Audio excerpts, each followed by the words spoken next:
Yo, what's up mga medyo Rems and Kim? So welcome back to another episode of Unboxing. Pero bagong lahat, sabay nyo ako mga biyan, may kukunin tayong stocks mamaya sa bus terminal. Umorder tayo ng bail from Cebu. So 11 PM pa yung dating. Mabuti na nakahabol ngayong araw. Pumunta kami ng Bacolod kanina. So sabi namin tayo na lang namin. So pumunta kami dito sa bahay ng kapatid ko. Dito na lang kami mag-aantay. Mga 10 pupunta na kami sa South Terminal. Mga samahan nyo ako, pick up natin later. Yo, good evening mga biyan. So time check. 9:43 PM, nandito na tayo sa Ceres Bus Terminal. So mga 40 minutes pa siguro. Sana wag lang ma-delay para kahit paano early pa tayo makauwi kasi kakarga pa tayo ng ng stocks for delivery tomorrow. Kasama ko pa yung mag-ina ko mga biyan. Andyan pa sila. So kita-kits later.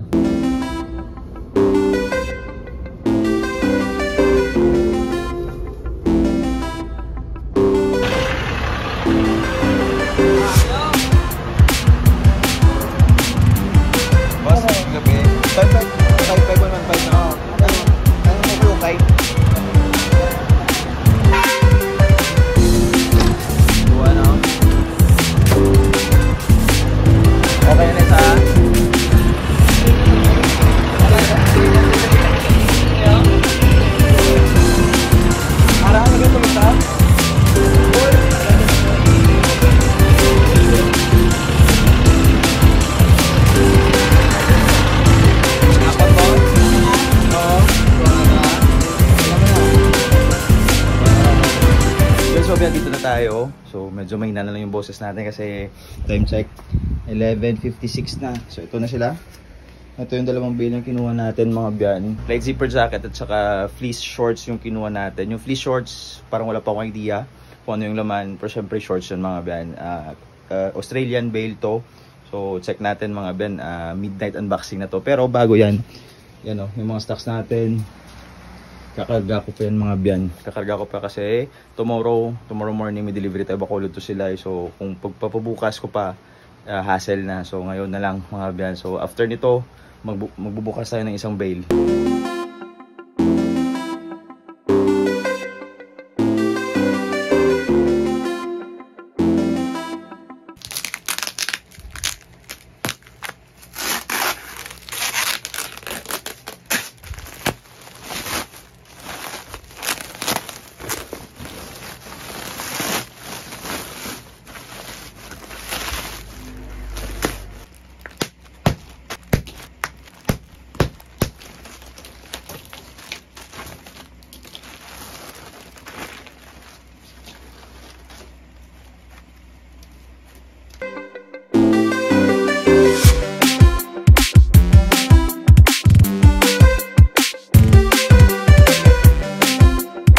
Yes, mga biyan, dito na tayo. Kagabi mga biyan, may kinuha tayo sa bus terminal na bail from Cebu. So binuksan natin kagabi mga biyan. Kakatapos na namin mag-deliver. So ito, flash ko na sa inyo. Bigyan ko na kayo kaagad ng review mga biyan. Yung bail na nakuha natin is fleece shorts. Fleece shorts yung code niya from Australia or Australian bail yung mga biyan. First time natin mag-try, pero nakatry na tayo ng mga US na knit shorts. Para sa akin walang pinagkaiba mga biyan. Yung fleece shorts ng Australia at saka knit shorts ng US, para sa akin same lang yung laman mga biyan. Basic experience again, bigyan ko na kayo kaagad ng feedback mga biyan para mas madali tayo dito. More or less yung laman nasa 250 pieces. Based na lang sa nabuksan natin, ang pinagkaiba sa tingin ko kasi first time lang naman ako mag-unbox nito. So based na lang sa nabuksan natin. Sa US ilang beses na rin naman tayo mag-try ng knit shorts. So dito, yung pinakaiba nila sa knit shorts na nabuksan natin na US, more on panglalaki or pagpalagay na natin 50-50 or 60-40. 50-50 babae lalaki or 60-40, medyo marami yung pambabae compare sa medyo marami yung panglalaki compare sa babae. Sa US yun sa US. Pero dito kagabi, nung nabuksan na natin, parang 75% yung pambabae. 180. To be exact, 180 pieces mga biyan yung pambabae, nasa 60 plus yung panglalaki. So para sa akin, medyo na-disappoint ako. To tell you frankly, medyo na-disappoint ako syempre yung habol natin panglalaki. So dito, madami yung pambabae. So expect na tayo, para sa akin para sa amin, base experience, more on bagsak presyo tayo syempre, pambabae yan. Para lang mapaubos lang namin, ginagawa namin, binabagsak namin presyo yan. So 180 pieces yung pambabae. After kong ma-unbox kagabi, pumapasok na agad sa isip ko kung paano ko siya ibenta. So yun nga, bundle ko na siya. Yung panlalaki, fefs sa inyo, sa quality walang problema. Sa quality walang question mga biyan, solid yung laman kasi class A to. Sa quality, bago, malinis, okay siya. Yun lang yung nakita kong difference nila. Marami lang talaga yung pambabae, which is para sa akin, kasi habol ko yung panglalaki mga biyan. Pero kung iisipin natin, hindi ka naman talo. Hindi ka talo dito once mapaubos mo siya. So ito, i-flex yung mga example ng pangbabae at saka yung mga best finds ko sa panglalaki. Yung kuha natin 7,900 from Cebu pero plus shipping fee, so aabot siya ng 8,400. So medyo nag-antay lang tayo ng mga 8 hours. Na-ship niya kahapon. So, from Cebu na-ship niya mga alas 3 siguro. Dumating dito sa Bacolod, sa terminal, mga 11. So nakauwi tayo dito, 11:30 nakauwi tayo dito mga nasa 12 midnight na. So nag-unbox agad ako kasi syempre excited tayo. So yun, yung supplier natin, same pa rin nung last sa mga light zipper jacket na binubuksan natin. Nasa description ng mga biyan pero wala na silang bodega dito sa Bacolod. So sa Cebu na sila, medyo direct na tayo. Madalang na ako kumuha sa kanila kasi payment first. Pagbayad mo, ship nila. So once na ship na nila, mag-aantay pa ako. So kasi yung ginagawa natin after delivery, bili agad ng stocks kay Buzor or Panela Tubias. Bili agad ng stocks, pag-uwi dito, unbox agad. So ngayon, yung nangyari, meron tayong dalawang stocks na natenga dito kasi hindi tayo nakapag-live kasi maskara. So sabi ko, unahin ko muna to. Kahit ma-delay unahin ko muna yung nakuha kong mga polo shirt, then isa pang sport shorts. So kahit ma-delay yung Cebu, okay lang kasi may stocks pa naman tayo. So yun, kagabi dumating, na-sort na natin agad mga biyan. So ito na, flex ko na sa inyo para mabilis na lang tayo. Ito yung mga nakuha ko sa panglalaki, yung mga best finds natin. Again sa quality, okay. Walang problema sa quality. Yung pinaka-concern ko lang marami yung pambabae. So sa pambabae, kahit benta mo lang siya 50 to 60 pesos each, okay na yun, basta mapaubos mo lang. Yun lang yung pinaka-ano ko sa inyo, basta mapaubos ng mga brands. So ito na, ito yung mga best finds natin. Nakuha tayo ng Nike, Calvin Klein, Under Armour pang babae, garterized lata. So ito yung bench.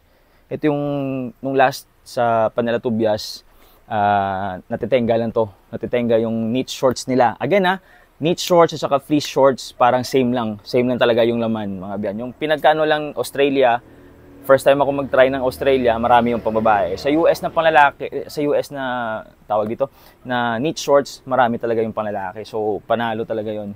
Yun yung inintay natin. Ito, Lululemon, kasi hindi na ako kumuha ngayon sa kay Ma'am Panela or kay Sir Panela or sa page na nila, check nyo na lang mga biyan. Nasa link na rin.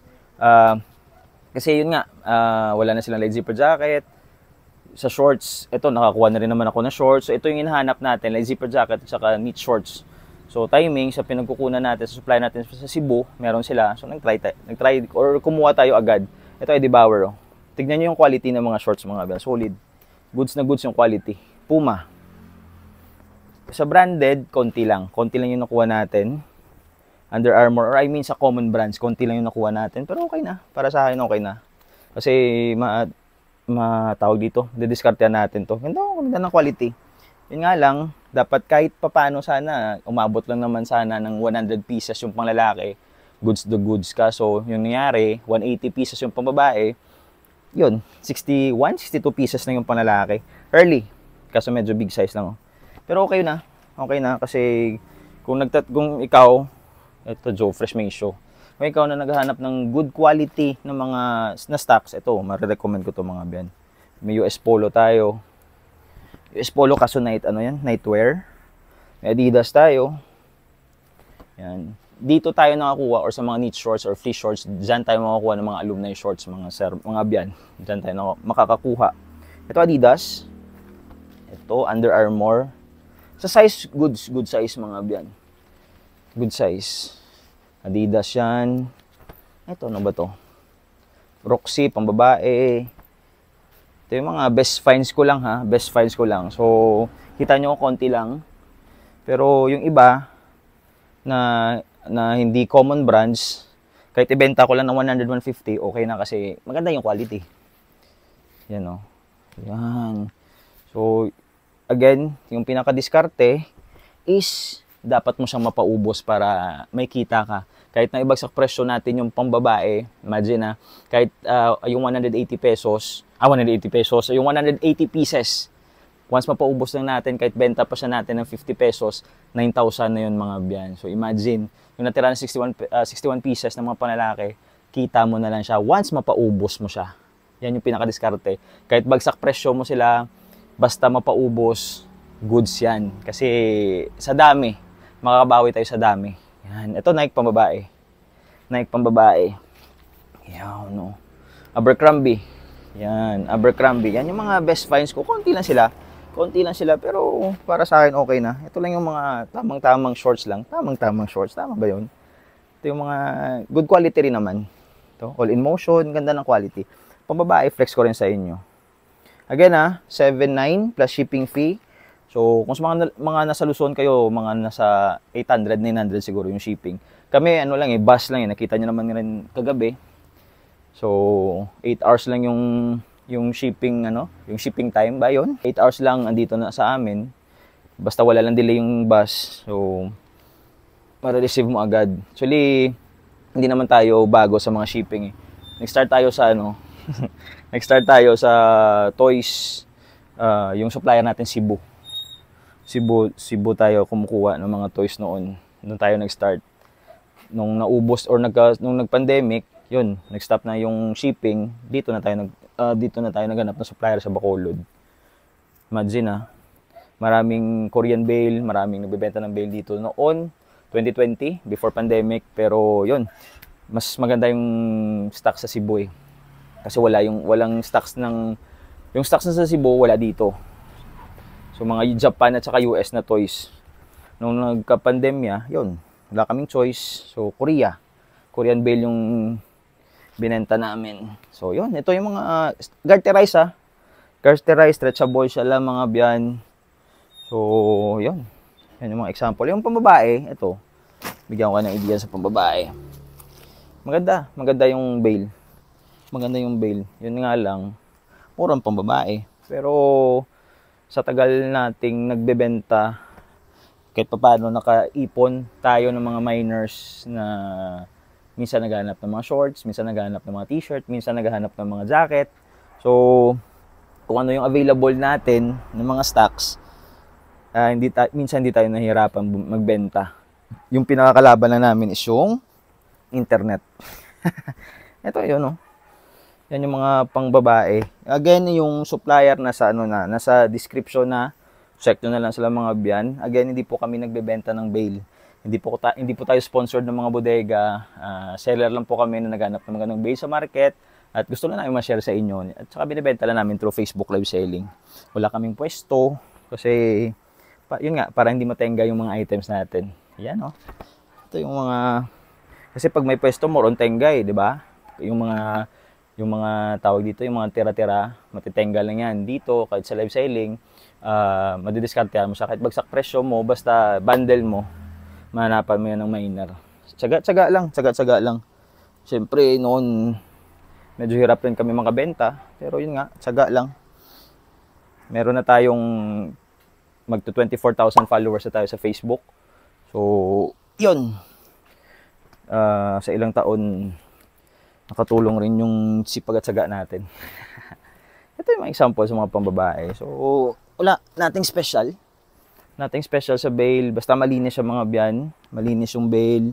Yun nga lang. Sige lang. Kung wala na tayong stocks, if ever, sana, maubos yung stocks natin. Pag wala pang new tawag dito, new bale, yung si Ma'am Panela o Sir Panela, kukuha ulit tayo ng fleece shorts para ma-compare talaga natin kung puro ba talaga pambabae yung laman, or halos pambabae ba yung laman niya. So, kagabi medyo na-disappoint ako. Yun nga, sabi ko, kasi expect natin puro pang lalaki. Kasi sa US, puro pang lalaki, halos pang lalaki yung nakuha natin. Yung pambabae siguro mga nasa 10, 20 pieces lang. So, imagine sa 240 to 50 pieces mo, 20 pieces lang yung pambabae. The rest nun, pwede mo siyang ibenta ng 75, 100, 150. 200. So imagine if ever mapaubos mo yun, mga biyan. So, diskarte. Medyo, ano kami ngayon sa shorts eh. Medyo dito kami nagfo-focus sa shorts.